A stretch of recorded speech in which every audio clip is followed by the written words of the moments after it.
of relationships. And if you would, look in your little booklet there and pull out that page, the way of relationships. We're going to run through this. I want you to look at the second page at the very bottom. That's where we're going.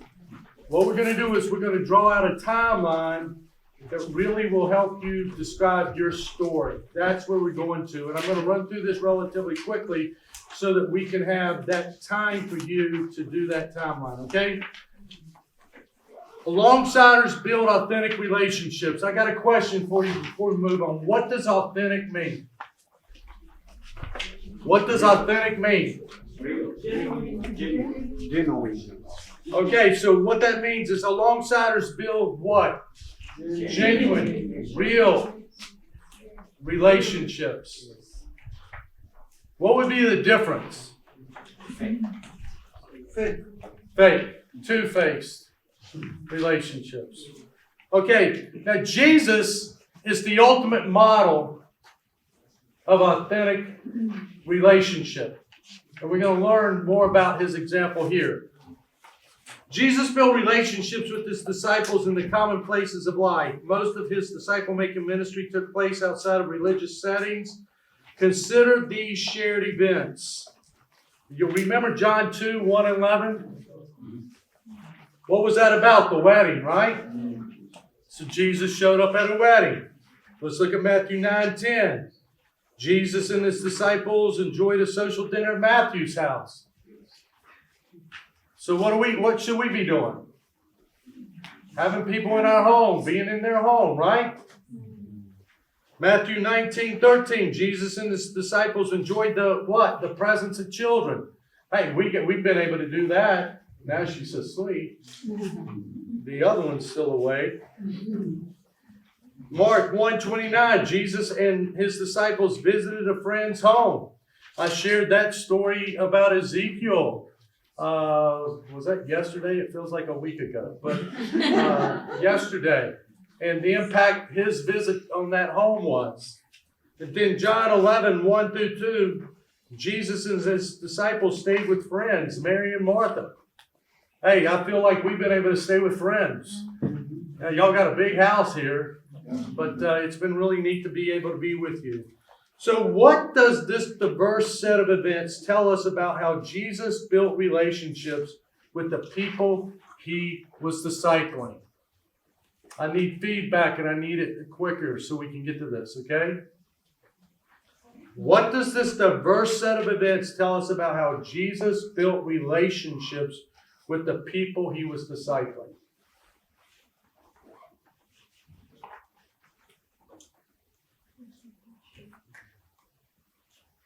Yes, sir. I think from these verses, he did life with people. He did life with people. Yes, ma'am. He went to them. He went to them. Yes, sir. He ate with them. He ate with them. I think they were natural occurrences, something natural.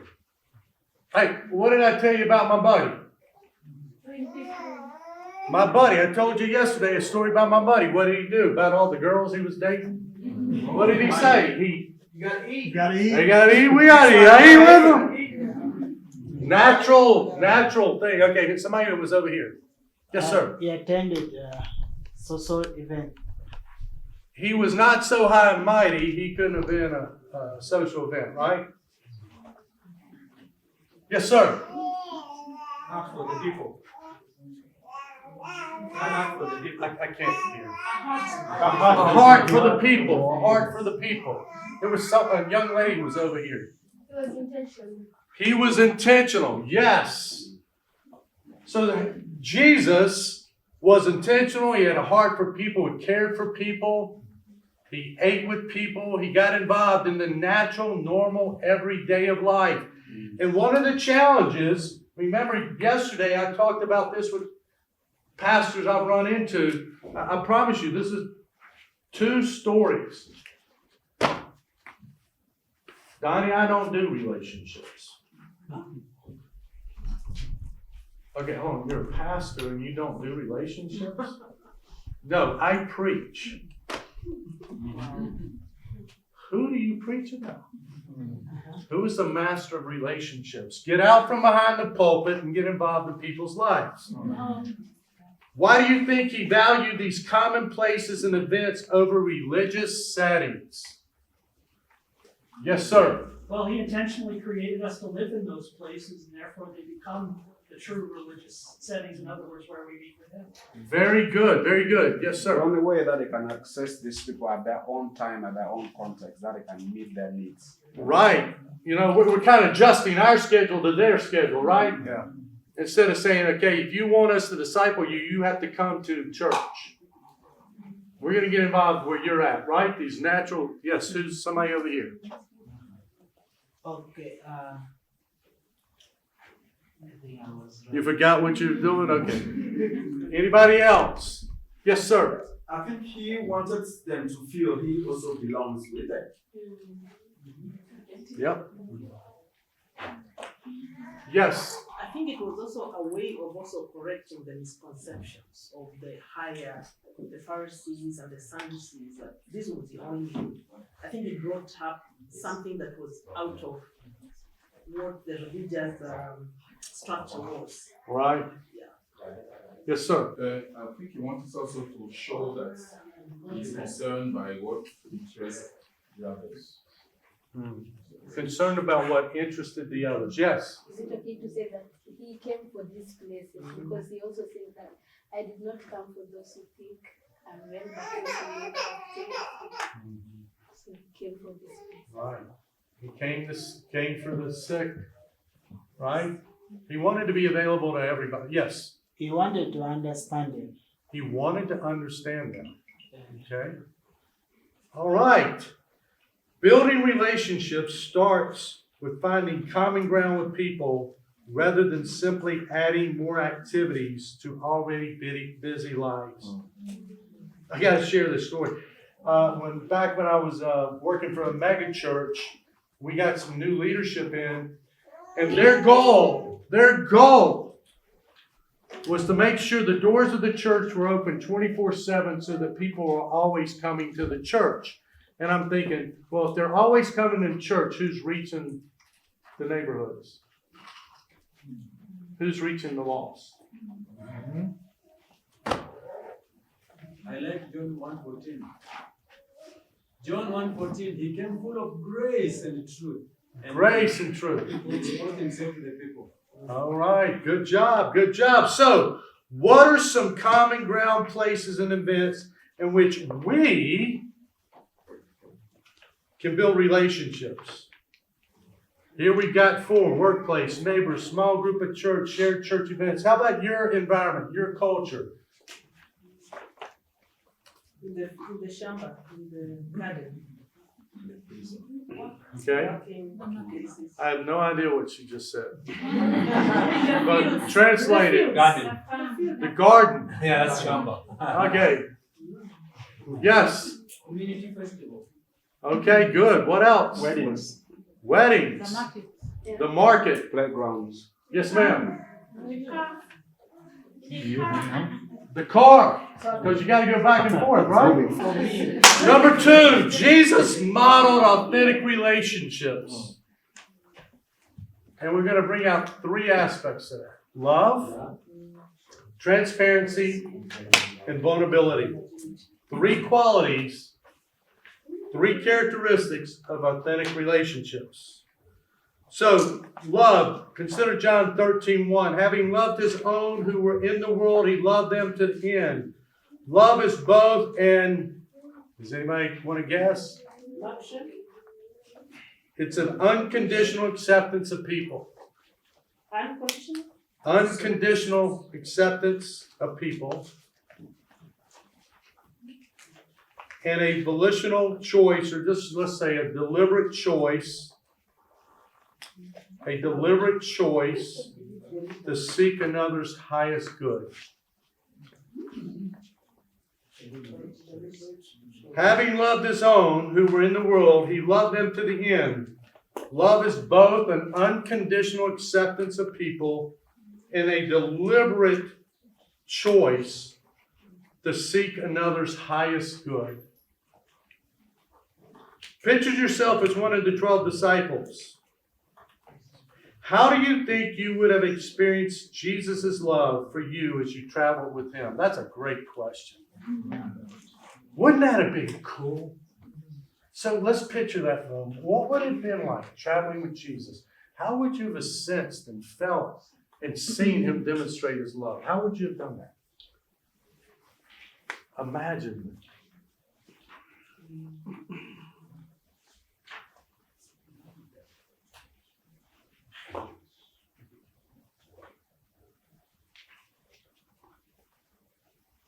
I would imagine he would have been very patient. Patient. So I think of, back then they got hot and they got tired and they got hungry and people probably started to get impatient and I could just see him continuing to show patience. And she's not bringing that up because of our marriage or anything, but Jesus demonstrated patience. Patience. What are you laughing at? I'm just wondering why you're becoming defensive. I'm not taking it personal. I'm not impatient. I'm not angry. How about kindness? Kindness. How did he demonstrate kindness? What else? Patience, kindness. Yes, sir. I also tolerance. Tolerance. Tolerance? Tolerance. Tolerance. Y'all have really been tolerant with me. Thank you. Tolerance. Yes, sir. Long suffering. Long suffering. Yes. Yes, sir. Forgiveness. Forgiveness.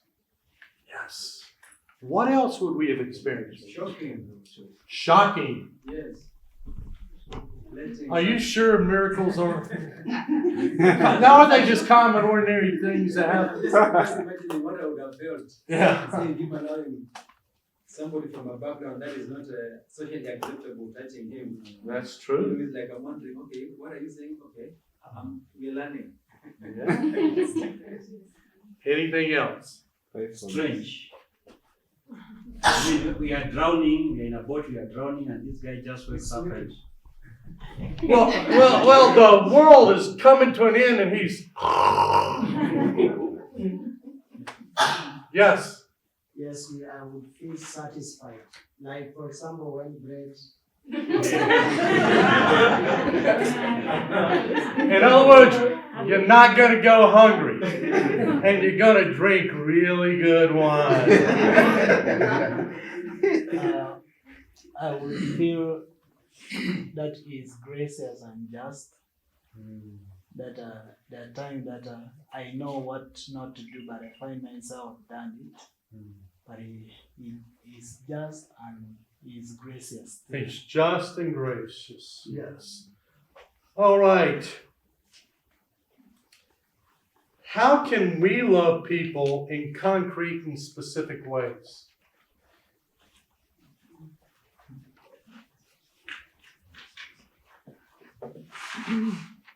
Hold on a second. Everybody's been bragging on y'all loving people and being friendly. Y'all should be just throwing up everything left and right. Come on now. Yeah, go to Nelson. Being patient with them. Being patient with them. What else? Meeting them. Yes, ma'am. Understanding their needs and wants. Understanding their needs and wants. Good. Yes. Breaking a bond when necessary. I call that a Nate Harrison.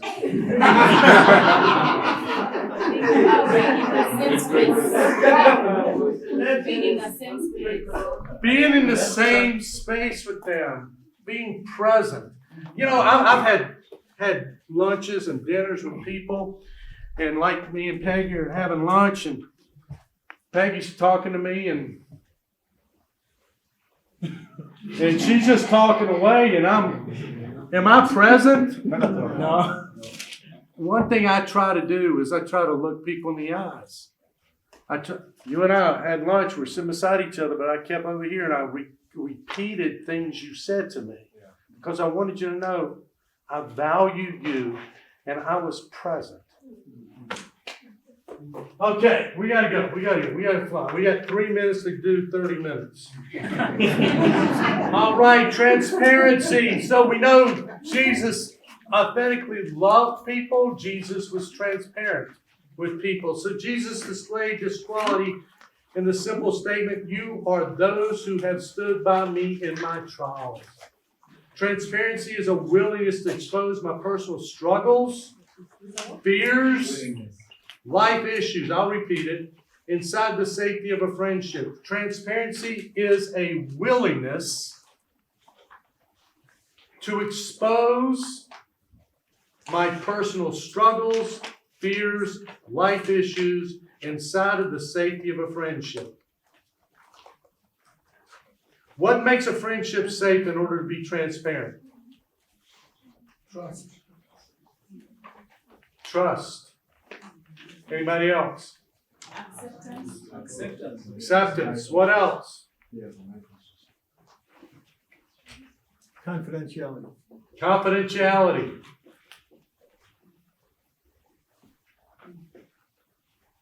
Transparency can be expressed by making self-revealing statements. For example, you might say, I feel discouraged by blank. Or I'm really excited about blank. I feel discouraged by blank. He was going to say by this one. He was not going to say, I feel discouraged by having lunch with Donnie. He was going to say, I'm really excited about having lunch with Donnie, and I can't wait to deal with it again. Transparency. You know, before we came here, I was very transparent with our team. And I mentioned to them that I had some hesitancy about coming. I was scared. I'm a homeboy. I'm a mama's boy. But I knew that God wanted me to be here. And I am so grateful that I'm here. And it was so comforting to be able to go to my team.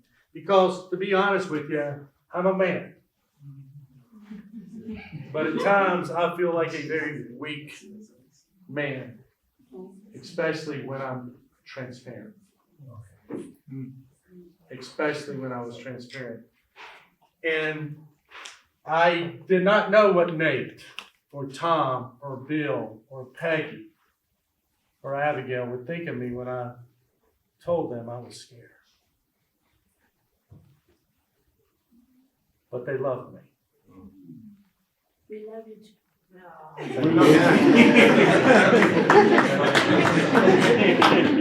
Vulnerability. Jesus demonstrated his vulnerability in a variety of ways.